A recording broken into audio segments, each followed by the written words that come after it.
নীরবতা অনেক কথা বলে, যা বোঝার ক্ষমতা সবার থাকে না। একবার যদি না বিশ্বাস ভেঙে যায় তাহলে সরি কোনো কাজে আসে না।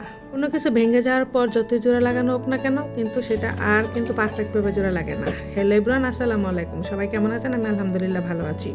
আজ আমি আসলে ঈদের দিন বলে কোনো কথা নয়, ঈদের দিনের মতোই আজকে মনে হইতেছে যে আমার, কারণ হলো কিছু পিঠা রয়ে গিয়েছিল, ঈদের পিঠা। আর এগুলো তাড়াতাড়ি কিন্তু আমাদের ঈদুল আজহাটা চলে আসতেছে, তাই না? আর মাত্র কয়েকটা দিন। পিঠাগুলো কেমন যেন একটু তিতা তিতা হয়ে যাচ্ছে, তাই যেহেতু তেলে ভাজা পিঠা তো হবেই। আর ভাবলাম যেহেতু আমি এই পিঠাগুলো নষ্ট হয়ে যেতেছে, পিঠার সাথে কিছু ভালো মন্দ রান্না করি। ভালো মন্দ রান্নার মধ্যে যা যা রয়েছে আর সব কিছু আমি আপনাদের মাঝে একটু শেয়ার করেছি। এখানে গরুর মাংস রান্না করতেছি, আর গরুর মাংস তো মোটামুটি সবাই রান্না করতে পারেন, তাই না? আমি মোটামুটিভাবে গরুর মাংসটা যেহেতু ফ্রিজের ছিল, তাই আমি একটু আগে মেখে রেখেছিলাম।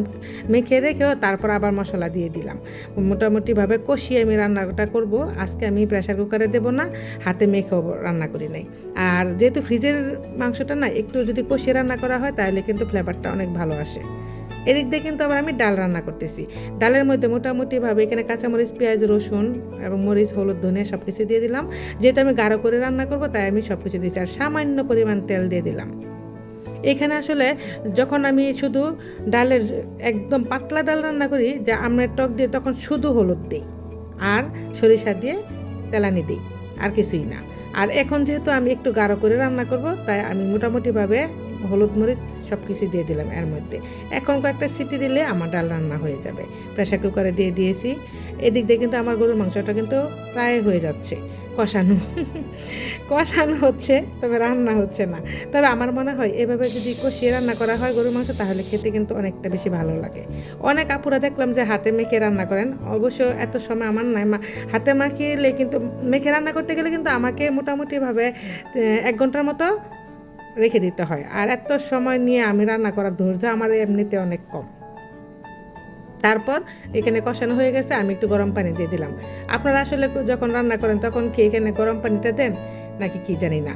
এখন আমাদের সে ঐতিহ্যবাহী নকশি পিঠা রয়ে গেছিলো, আর এই পিঠাগুলো আমি এখন ভেজে নিচ্ছি। গুড়টা মোটামুটিভাবে আগে আমি একটু জাল করে নিয়েছিলাম, তবে কি দুঃখের বিষয়, দেখুন এত বেশি নরম হয়ে গিয়েছিল পিঠাগুলো, আমি উঠাতে উঠাতে পিঠাগুলো ভেঙে যাচ্ছে।